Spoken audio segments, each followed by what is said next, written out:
Help me to be quiet when I'm going through my chaos here. 'Cause I really should be patient while I'm going through your process one more time. Episode 11. Walking out this process of faith with God is not as easy as I thought. On May 1st, as I'm journaling, I pray that the Lord would show me how I can contribute to His kingdom. Because at this point, I'm questioning what I'm pretty sure I already know. I know that makes no sense, but He's still delivering me, y'all, from overthinking. Has anyone ever asked God a question, and then when He answers, it's not what you wanted to hear? So then you're like, wait, let me give you some time, Lord, and I will ask you again.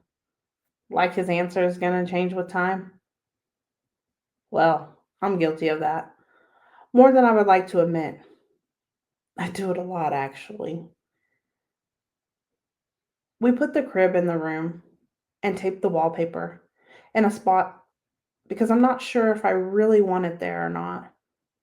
I found a dresser on Facebook Market that I want to turn into a changing table, which my friend said she's old school and is unsure how safe that is. Funny how she thinks she's old school, as if she's that old. Man, can I tell y'all? The peace I feel when I walk in the room, that nursery, there's no words. I begin going in there to have my quiet time in prayer. I know you've heard someone by now say that they just sit down with their Bibles in their hand and they ask the Lord what He wants them to read. I'm always like, yeah, right. That is not going to work for me. So on May 13th, I say, what do I got to lose? Just try it. I'm in the nursery. So I pray, Lord, is there something you want me to read? You won't believe where He took me. Ezekiel. Yeah, I was so geeked. I was like, I'm hearing from God. And now I'm reading Ezekiel. Then I started reading, and quickly I'm like, God, I don't like this. Why am I reading this? I say to myself, girl, you didn't hear from God. You got it wrong. This is awful. Have y'all ever read Ezekiel? If you could see my eyes right now. Made me think of my late cousin Emmett. He used to have the saying like, whoo, whoo, child. That meant it was a lot. And it was a lot for me, y'all. To sum it up, in the Atlanta version, God was angry for the things that people were doing, and He would give Ezekiel these visions and then go tell him what to say, and then God was killing them. And then He kept saying, then they will know I am Lord. Now keep in mind, I'm a new young believer, as the veterans say. It shook me, y'all. I was like, did I do something, Lord? Are you telling me something? Am I in trouble? Then I tried to convince myself I wasn't supposed to be reading this at all. It was a mistake because I really don't hear from God. And that's how I ended up in this awful book of the Bible, reading something I have no business reading. As a kid, I remember my mom always saying how I had no business doing this or that. It used to really get on my nerves. But in that moment, I was wishing someone would please come and tell me that I had no business reading this. Go ahead and laugh. I mean, I'm laughing now because now I realize how funny my reaction was. But in that moment, that is how I felt. I was not ready. On May 21st, we were at church, and Tommy was waiting for me to get done praying after church. And so he got prayer himself. and he received a pretty cool word. I'm always like, his words are always so much cooler than mine. They tell him, your spiritual power is as big as your physical. You have the strength to move anything spiritually, nothing can stand in your way. Your spiritual strength is unmatched. He's telling me this as we're riding home, and I'm like, wow, man, that is awesome. I was thinking, dang, why can't God tell me something like that? I know, I know. Don't compare yourself to anyone else, not even your husband. But y'all gotta admit, that was pretty cool. Then I look up, and the month of May was already gone. So I have a question. This might be a little off topic, but does anyone else talk to themselves a lot? The older I get, I feel like I have a lot of conversations with myself. Hopefully, I'm not the only person who does that. Anyway, I figure I better put the nursery in phases, or else I may not never get it done. So your girl still needs a plan to do anything. Without that, I'm feeling a little lost. It has crossed my mind that maybe that's why I have a hard time getting this faith journey down. Because I don't know what the plan is. I have to wait and trust God. The wall behind the nursery now has an oversized wallpaper picture, thanks to my mom for coming to help. Bookshelves with some of my favorite Disney stories, a decorative canvas that I want to put the scripture on that I feel like fits my testimony for my babies. Before I formed you in the womb, I knew you. Before you were born, I set you apart. I appointed you as a prophet to the nations. Jeremiah 1:5. There's a couple other shelves on the wall for pictures, and my mom got a stuffed lammy and a monkey. The monkey actually talks and says, hi, my name is Marvin. Let's just say Winnie can't wait to get his paws on that. What I didn't say is during all this time, our business lost all three drivers back to back within a 3-week time frame. Even the two we just added. I'm like, God, we didn't ask to add those two extra vans. Talk about being thrown into what in the world is going on. Oh, yeah, the thoughts came. Like, was that God? Or did we hear wrong? If something is going wrong, then it must not have been God, right? Has anyone else been there? Where you know you heard from God, but as soon as it's not going the way you saw it going, then you begin to question if it was God at all? Please tell me we are not the only ones who've had that thought. I wish I could say that that's the last of our trials, but no, it was just the beginning. What we now know was the crushing, or putting us through the fire. And just like that Ezekiel chapter, my thoughts were, I was not ready for this. One day I will have to circle back and talk about Auntie Emporium. That way it'll make more sense when I say our whole life is a faith journey. On June 3rd, early morning hours, like 1 a.m., I was trying to journal on my testimony, but ended up worshiping instead. I closed my eyes and continued to sing, and all of a sudden, there she was. A little girl. She looked about 6 or 7. She had black framed glasses, full lips, and was light skinned. She was laughing and talking to someone else, but I couldn't see or hear the conversation. All I kept saying was, wow, you're so light. Why are you so light? How did you get so light? And then she was gone. I opened my eyes and remember thinking, what in the world was that?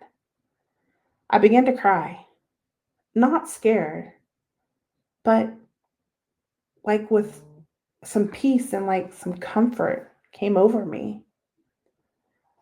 I was definitely a little shook. Like, what just happened? So I started to question myself. Like, Was I dreaming? I'm like, no. You were awake, silly. You were singing. So then my next thought was, you gotta call someone. You gotta ask someone about what just happened. Or you may just be going crazy if you can't find an explanation. Then I realized it's 1 a.m. I can't call anybody. It's way too late. Then I'm like, call your sister. She's a night owl and will be up for sure. Now, if you know my sister, she's always up. And the one night I need her to be up, she is knocked out. I'm like, never mind. Call me tomorrow. Thank the Lord, I have a good sister. And she gets up and she explains that I'm not going crazy and that what I experienced was an open vision. I was like, okay, it has a name. Great. But now I really feel like I'm a little crazy, not gonna lie. She told me to write it down in my journal when we got off the phone and to pray and ask God about the vision. Y'all, it took me 5 days to do that.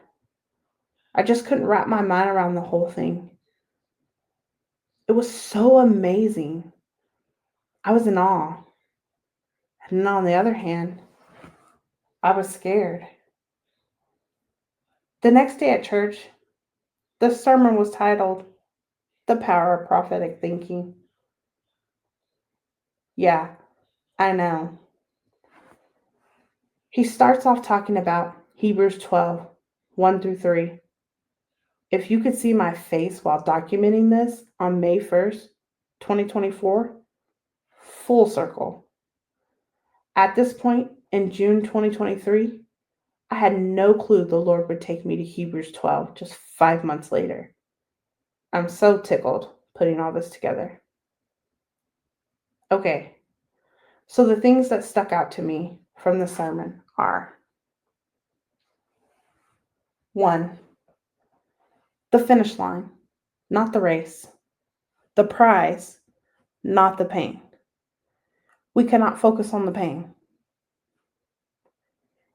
He gives the point that our perspectives will dictate our level of victory and success more than any other factor.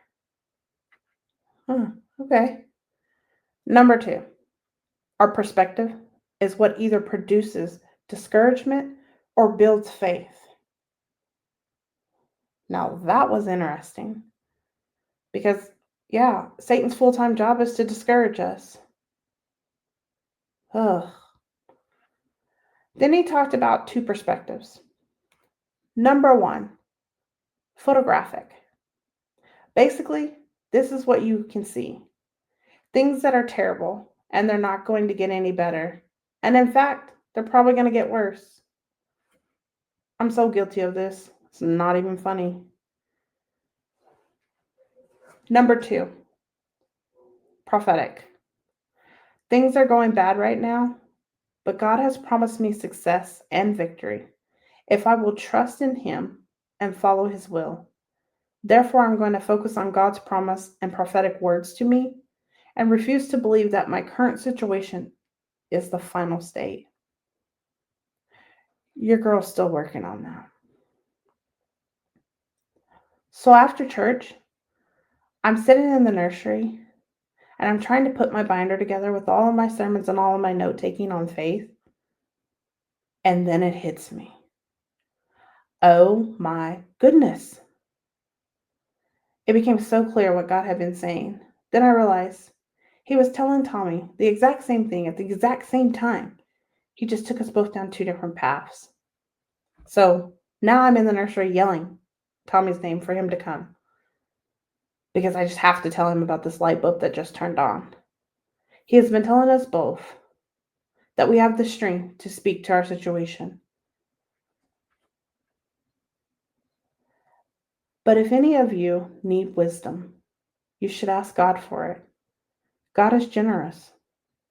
He enjoys giving to all people. So God will give you wisdom. But when you ask, you must believe. Do not doubt God. Anyone who doubts is like a wave in the sea, The wind blows the wave up and down. He who doubts is thinking two different things at the same time. He cannot decide about anything he does. A person like that should not think that he will receive anything from the Lord. James 1 5 through 8. Yeah, that hits me hard every time I read it. Ouch. So, as summer starts, so does the trials, storms, bumps, whatever word you would like to use. I say all the above because that is what it felt like. Everything was crashing right in front of my eyes. 1 Peter 1 7 says, "These troubles come to prove that your faith is pure. This purity of faith is worth more than gold. God can be proven to be pure by fire, but gold can be destroyed. But the purity of your faith will bring you praise and glory and honor when Jesus Christ comes again." At this time, I try to begin to dig into reading, listening, and any and everything possible about faith. I keep reading that you can't feel it, that you must believe it. I can't be the only one who thinks that the enemy talks way too much trying to get us to doubt. I do realize that that is his full time job and his biggest strategy. Because if faith comes by hearing, well, then that would be a way to counteract it. At this point, he's definitely turned up all his loud nonsense noise on me. But what do you do when you realize God is a storm?